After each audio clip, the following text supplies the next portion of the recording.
আসসালামু আলাইকুম সুপ্রিয় দর্শক, স্ট্রিট ডায়ালগে আপনাদের সবাইকে স্বাগত জানাচ্ছি। আমি রেজা আহমদ ফয়সাল চৌধুরী সুয়েব। আশা করি আপনারা যে যেখানে আছেন ভালো আছেন এবং ভালো থাকাটা চাই। প্রিয় দর্শক, আজকের স্ট্রিট ডায়ালগে আমরা চারজন অতিথিকে আমন্ত্রণ জানিয়েছি। তবে আজকের স্ট্রিট ডায়ালগে আওয়ামী লীগ অথবা বিএনপি নয়। প্রিয় দর্শক, আপনারা সবসময় অভিযোগ করেন যে আওয়ামী লীগ বিএনপি নিয়েই আমি বেশি কথা বলি এবং দেশের রাজনীতি এবং ব্যাকহোম পলিটিক্সটা নিয়ে বেশি কথা বলি। আমি আজকে আমাদের এই কমিউনিটির চারজন ব্যক্তিত্বকে আমি আমন্ত্রণ জানিয়েছি এবং আপনারা এই ব্যক্তিদের আপনারা চিনেন এবং জানেন। দীর্ঘদিন থেকে কমিউনিটিতে রয়েছেন, কাজ করছেন কমিউনিটির উন্নতির ব্যাপারে এবং সবসময় তারা কমিউনিটির সুখে দুঃখে আছেন এবং ভবিষ্যতে থাকবেন, আমরা সেটাই প্রত্যাশা করি। প্রিয় দর্শক, আমি কথা না বাড়িয়ে আমার অতিথিদের সাথে প্রথম পরিচয় করিয়ে দিচ্ছি আপনাদেরকে। আমার সর্বডানে যিনি রয়েছেন তিনি হচ্ছেন এই কমিউনিটির অন্যতম একজন ব্যক্তিত্ব এবং যিনি বিভিন্ন সময় বিভিন্নভাবে তিনি কমিউনিটির কাজকর্মে নিজেকে জড়িয়ে রেখেছেন। রওশন আরা চৌধুরী, যিনি এক সময় নাটকও করতেন, এখন তিনি নাটক করেন কিনা আমরা জানি না, জিজ্ঞাসা করবো তাকে। তবে আমি তার নাটক দেখেছি, অনন্ত অপেক্ষা এবং আরও একটি নাটকে আপনি অভিনয় করেছিলেন রওশন আরা চৌধুরী। অনন্ত অপেক্ষা পরে কি আর কোনো নাটকে অভিনয় করেছিলেন আপনি? তবুও ভালো আছেন। কেমন আছেন আপনি আজকে? তবুও ভালো আছেন। আপনাকে অসংখ্য ধন্যবাদ আমাদেরকে আজকে সময় দেওয়ার জন্য, রওশন আরা চৌধুরী। প্রিয় দর্শক, তারপরে যিনি রয়েছেন তিনি হচ্ছেন সাংবাদিক, লেখক, সেম টাইম তিনি ডাক্তার, হোমিওপ্যাথিক ডাক্তার, তিনি রাজনীতিবিদ, গিয়াসউদ্দিন সাহেব। আসসালামু আলাইকুম। গিয়াস ভাই কেমন আছেন? ভালো আছে। বয়স কি তা বাড়েন না? তা তো ভাবি। গিয়াস ভাই, আপনাকে অসংখ্য ধন্যবাদ আমাদেরকে আজকে সময় দেওয়ার জন্য। তারপরে যিনি রয়েছেন প্রিয় দর্শক, তিনি এই কমিউনিটিতে দীর্ঘদিন থেকেই আছেন, কমিউনিটির উন্নয়নে কাজ করছেন, মোহাম্মদ মুহিবুর রহমান কয়েসর। আসসালামু আলাইকুম। আলহামদুলিল্লাহ ভালো আছি। Very nice shirt, tie matching. Thank you. আপনাদের অসংখ্য ধন্যবাদ আমাদের আজকে সময় দেওয়ার লাগি। তারপরে যিনি রয়েছেন প্রিয় দর্শক, আমার সর্বশেষ সত্যি আজকের এই স্ট্রিট ডায়ালগে, কবি, লেখক মোহাম্মদ সাদউদ্দিন। সাদ মিয়া। কেমন আছেন সাদ মিয়া?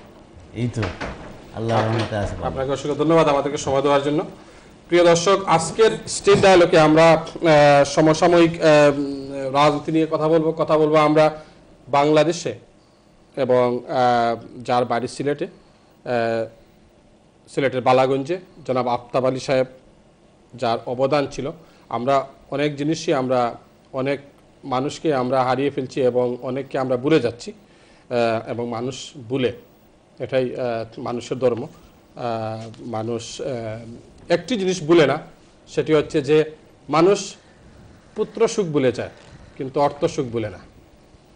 ছেলে মারা গেছে, বাবা মারা গেছেন, ভাই বোন মারা গেছে, তাকে কবরে রেখে 40 দিন পরে কিন্তু মানুষ ভুলে যায়। কিন্তু যে জিনিসটি মানুষ ভুলে না সেটি হচ্ছে টাকা।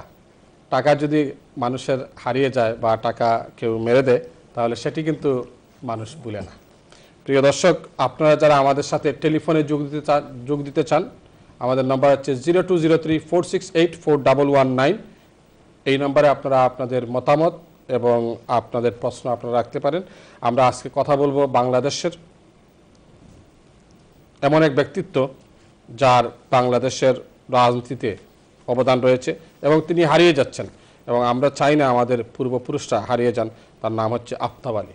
আপনারা অনেকেই হয়তো যারা পুরনো লন্ডনী বা যারা এদেশে দীর্ঘদিন থেকে বসবাস করছেন, বাংলাদেশে জন্ম, তারা হয়তো মনে রাখছেন আফতাব আলীকে। সিলেটের বালাগঞ্জের কাটলকাই গ্রামে তিনি জন্মগ্রহণ করেছিলেন এবং তাকে কেউ স্মরণ করছে না। বালাগঞ্জের আরেক কৃতি সন্তান, বালাগঞ্জের না, যিনি বাংলাদেশের মুক্তিযুদ্ধে যার অবদান, মুক্তিযুদ্ধের সর্বাধিনায়ক জেনারেল এমএজি উসমানী, তাকে জাতীয়ভাবে কতটুকু স্মরণ করা হয় তাও প্রশ্ন সাপেক্ষ। তবে আমরা তাদের উত্তরসূরি, আমরা তাদেরকে স্মরণ রাখবো এবং আমাদের স্মরণ রাখতেই হবে। প্রিয় দর্শক, আমরা দেখি, আমি গিয়াস ভাইয়ের কাছ থেকে জানি যে আফতাব আলী কে এবং তিনি কি ছিলেন। ধন্যবাদ সোহেব ভাই। আমরা আমি মনে করি একটি ঐতিহাসিক দায়িত্ব পালন করতে যাচ্ছি আজকে। আমাদের আন্তর্জাতিক শ্রমিক নেতা আফতাব আলী, যাকে জাহাজি শ্রমিক নেতা বলা হতো, তিনি খিদিরপুরে, কলকাতার খিদিরপুরে জাহাজিরা যারা কাজ করতেন তাদের নেতা হয়েছিলেন। তিনি সেখানে গিয়েছিলেন, বাড়ি থেকে পলায়ন করে গিয়েছিলেন। তিনি যখন ম্যাট্রিক পরীক্ষার্থী তখন বাড়িতে চলে গিয়েছিলেন। তখন স্বদেশী আন্দোলন ছিল, ভারত ব্রিটিশ বিরোধী আন্দোলন। তিনি এই আন্দোলনে ডাক দিয়ে তিনি খিদিরপুর গিয়েছিলেন এবং সেখানে গিয়ে তখন রাজনীতি নেতাদের সঙ্গে তিনি মিছিলে আন্দোলনে যোগদান করেছিলেন। তিনি অনুপ্রাণিত হয়েছিলেন ফজলুল হক শেলবর্ষীর মতো নেতা, তারপরে আব্দুল মতিন চৌধুরী বাদেশ্বরের এবং বিপিন পাল যেখানে বক্তৃতা দিতেন সেখানে গিয়ে তিনি জড়ো হতেন। ব্রিটিশ বিরোধী আন্দোলনে তিনি শরিক হয়েছিলেন এবং পড়াশোনা ছেড়ে গিয়ে তিনি আন্দোলন শুরু করার পরে ওনার বড় ভাই জাফর আলী সাহেব ওনাকে অনেক কষ্ট করে বুঝিয়ে বাড়িতে আবার ফেরত পাঠিয়েছিলেন। ওনার মায়ের অসুখ কথা বলে। তিনি ছিলেন আন্তর্জাতিক শ্রমিক নেতা সমগ্র ভারত উপমহাদেশের মধ্যে এবং এশিয়ার মধ্যে। ওনার সমপর্যায়ের আন্তর্জাতিক শ্রমিক নেতা খুবই কম ছিলেন। তিনি জেনেভায় অনেকবারই আন্তর্জাতিক সম্মেলনে প্রতিনিধিত্ব করেছেন। সমগ্র ভারতবাসীর পক্ষে তিনি ওকালতি করেছেন। ভারতের স্বাধীনতা আন্দোলনে তিনি অনেক অবদান রেখেছেন। বিশেষ করে নির্যাতিত মেহনতি মানুষের, শ্রমজীবী মানুষের কল্যাণের জন্য সারা জীবন তিনি ত্যাগ স্বীকার করেছেন, পরিশ্রম করেছেন। আমরা তাকে ভুলে গেছি। আমাদের মুরব্বিয়ান যারা জাহাজে কর্মরত ছিলেন, জাহাজে সারং টেন্ডল ধরে যারা জাহাজে দীর্ঘদিন কাজ করেছেন, তাদের নেতা ছিলেন, প্রাণপ্রিয় নেতা ছিলেন আফতাব আলী। আমরা আফতাব আলী স্মরণের আজকের এই যে অনুষ্ঠান, বিশেষ করে আমরা আপনাদের সামনে আফতাব আলীকে উপস্থাপন করতে চাই নতুন করে। আমরা হারিয়ে গেছি আমাদের এই মহান ব্যক্তিকে, যিনি আমাদের জন্য অনেক কিছু করেছেন। জীবনের ত্যাগ তিতিকা আরামায়াস তিনি ভুলে গিয়ে তিনি আফতাব আলী আমাদের জন্য অনেক কিছু করেছেন। আজকের বিদ্যালয়তে 5 লক্ষ বাংলাদেশি, এদের ভাউচার সিস্টেম যে চালু করা হয়েছিল, উনি এই ব্রিটেনের রানীকে অনুরোধ করেছিলেন এবং ব্রিটেনের রানী কথা দিয়েছিলেন তিনি ভাউচার চালু করবেন এবং তাই করা হয়েছিল। ইংরেজ লেখক ক্যারোলিন অ্যাডামস তার গ্রন্থে লিখেছেন, অ্যাক্রস দ্য 713 রিভার্স গ্রন্থে লিখেছেন। এই বইটি বাংলায় অনুবাদ করেছেন 7 সাগর 13 নদী পেরিয়ে ফজলুল করিম।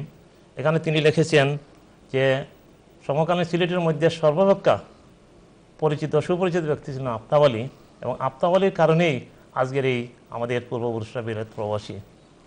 দিন দিন এই বিলাতের আমাদের প্রবাসীদের সংখ্যা বাড়ছে, কিন্তু আমাদের পূর্বপুরুষদের এই লন্ডন পাঠানোর জন্য বাসার সিস্টেম যিনি চালু করেছিলেন তিনি আফতাব আলী।